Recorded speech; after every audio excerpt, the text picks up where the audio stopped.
particular episode, Rusty mentions the fact that he spends a lot of time monitoring his own thoughts and turning negative ones into positive ones. And sometimes that spills over. Welcome to another Unscrewed Mind podcast highlight. This one is taken directly from episode 5, where we're discussing the law of vibration and how the key to maintaining a high vibration is by maintaining positive thoughts.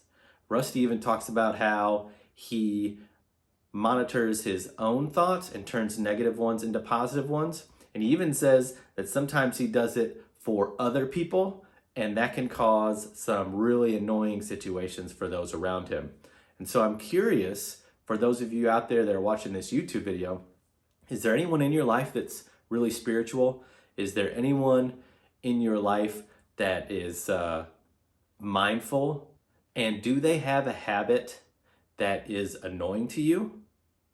If so, drop that down in the comments below and let me know what they do and what you think.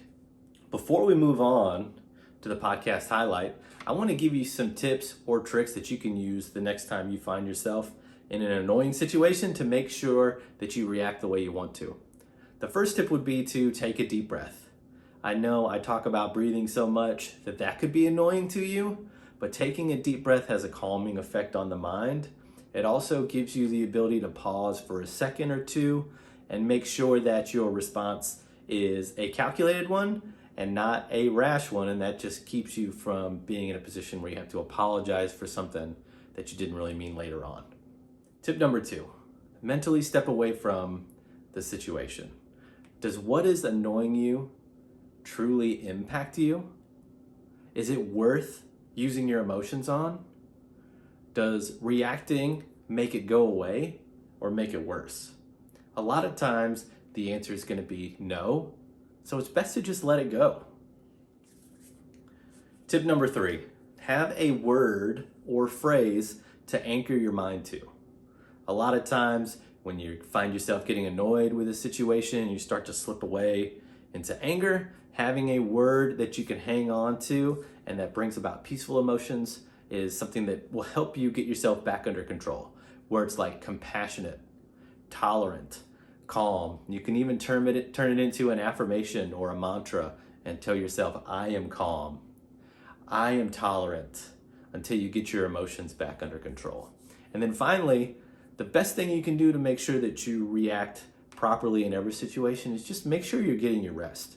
Make sure you're sleeping enough at night, that you're giving yourself breaks throughout the day, and of course, make sure that you're meditating often so that you are in control of you. Thanks for watching. Make sure you comment, make sure you like, subscribe, and we'll see you on the next video.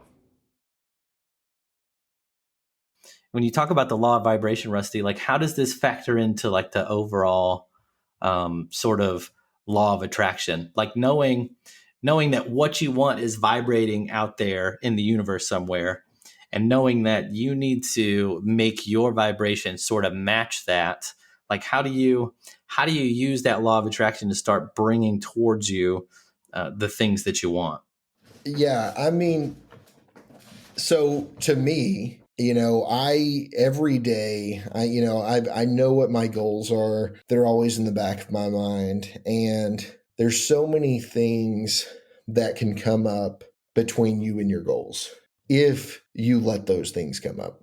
So constantly, and it gets, to be honest with you, it gets annoying not only to yourself, but to people that you love become annoyed by your monitoring of the positive and negative thoughts. I'm sure, Matt's not necessarily one to call somebody out for having a negative thought as fast as maybe me, but it's definitely something that when you're monitoring it on yourself, you'll catch yourself trying to monitor it on people outside of you, which is not good because they're probably not going to listen to you. And so it doesn't work as good as you might hope, but it definitely works when you're doing it for yourself, but just don't take it outside of you. That would be a tip that I probably need to listen to myself. Right. Right. You have been, I think I've mentioned this on the podcast and I've told you this before. It's like, it's really hard to have a conversation with you where like, I'm kind of down in the dumps and I'm not feeling good and I'm not overly positive, and you quickly call me out on it. And there's no feeling sorry for me. Um, there's no like no pity party. Like it's just immediately, hey man, you cannot talk like that. It's not serving you. It's not helping you move towards the perfect version of you, and you just got to quit it, and you got to stop it right now.